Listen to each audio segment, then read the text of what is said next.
Some viewers may find the following video disturbing. Viewer discretion is advised. This is Delta Sierra Juliet. Is there any known traffic below 5,000 feet? No known traffic. Seems to be a large aircraft below 5,000 feet. What type of aircraft is it? I cannot confirm. It's four bright, seems to me like landing lights. The aircraft has just passed over me at least 1,000 feet above. Is there any Air Force aircraft in the vicinity? No known aircraft in the vicinity. Seems to be playing some sort of game. He's flying over me. Delta Sierra Juliet, it's not an aircraft, it's... Can you describe the aircraft? As it's flying past, it's a long shape. Cannot identify it, it has such speed. It's before me right now, Melbourne. How large would the object be? Seems like it's stationary. What it's doing right now is orbiting. The thing is just orbiting on top of me. It's also got a green light and a sort of metallic, like, it's shiny on the outside. It's just vanished. That strange aircraft's hovering on top of me again. It's hovering and it's not an aircraft.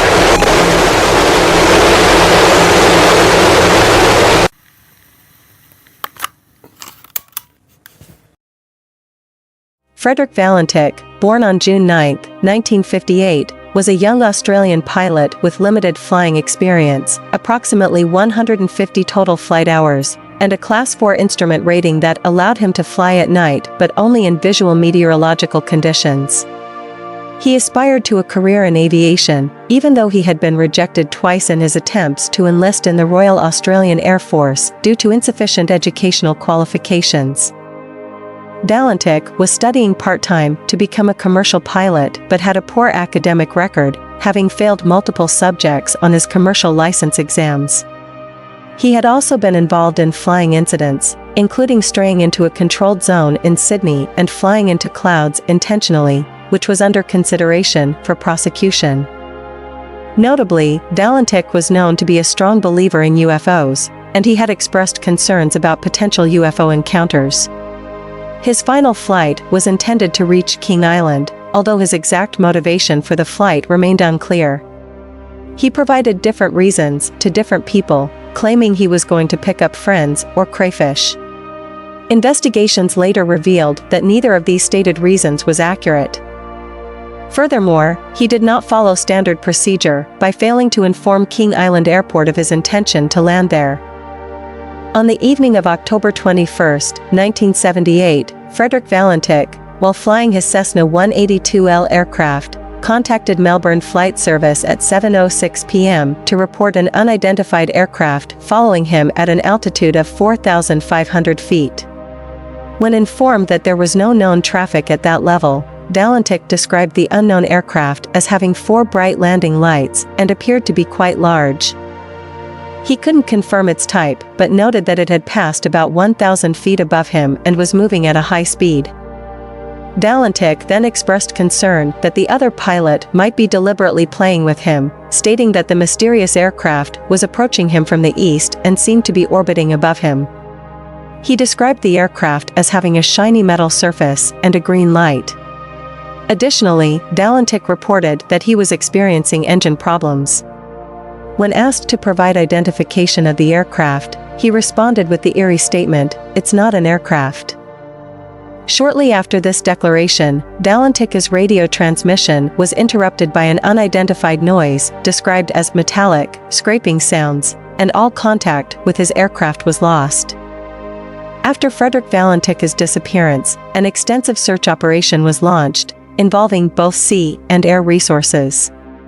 This search effort included ocean-going ships, an RAAF Lockheed P-3 Orion aircraft, and 8 civilian aircraft. The search covered a vast area, spanning over 1,000 square miles. Despite these extensive efforts, the search for Valentich and his aircraft yielded no results. Regrettably, the search was ultimately called off on October 25, 1978. The investigation into Frederick Valentich's disappearance, conducted by the Australian Department of Transport, could not determine the precise cause of the incident but concluded it was presumed fatal for Valentich. 5 years later, in 1983, an engine cowl flap from a Cessna 182 aircraft, which fell within a specific range of serial numbers that included Valentich's aircraft, was discovered washed ashore on Flinders Island. The Bureau of Air Safety Investigation subsequently inquired about the possibility that this cowl flap might have moved to its location from the region where Valentich's aircraft disappeared. Various theories have been proposed to explain the disappearance of Frederick Valentich. One theory suggests that he might have staged his own disappearance, as his Cessna 182 had enough fuel for an extended flight, and there was no radar evidence of his presence near Cape Otway. Another theory is that Valentich became disoriented and flew upside down, mistaking his own aircraft's lights reflected in the water. However, his aircraft's gravity feed fuel system would have caused the engine to cut out quickly in an inverted position. Suicide was also considered but largely ruled out through interviews with acquaintances. In a 2013 review, astronomer James McGaha and author Joe Nickell proposed that Valentich, being inexperienced, may have been deceived by an illusion of a tilted horizon, inadvertently putting his aircraft into a graveyard spiral that reduced fuel flow, causing the reported rough idling. They suggested that the overhead lights he saw were likely celestial objects like Venus, Mars, Mercury, and Antares, consistent with his description. Ufologists have put forth theories suggesting that extraterrestrial involvement may explain Frederick Valentich's disappearance. Some believe that extraterrestrials may have either destroyed his aircraft or abducted him, citing witness accounts of an erratically moving green light in the sky and Valentich being in a steep dive at the time. They find significance in these accounts due to the mention of a green light in Valentich's radio transmissions. Additionally, the group Ground Saucer Watch, based in Phoenix, Arizona, claimed that photos taken by plumber Roy Manifold on the day of Valentich's disappearance show a rapidly moving object emerging from the water near Cape Otway Lighthouse. UFO writer Jerome Clark noted that Ground Saucer Watch argued that these photos depicted a genuine unidentified flying object, of moderate dimensions, apparently surrounded by a cloud-like vapor/exhaust residue. However, the pictures were not clear enough to definitively identify the object.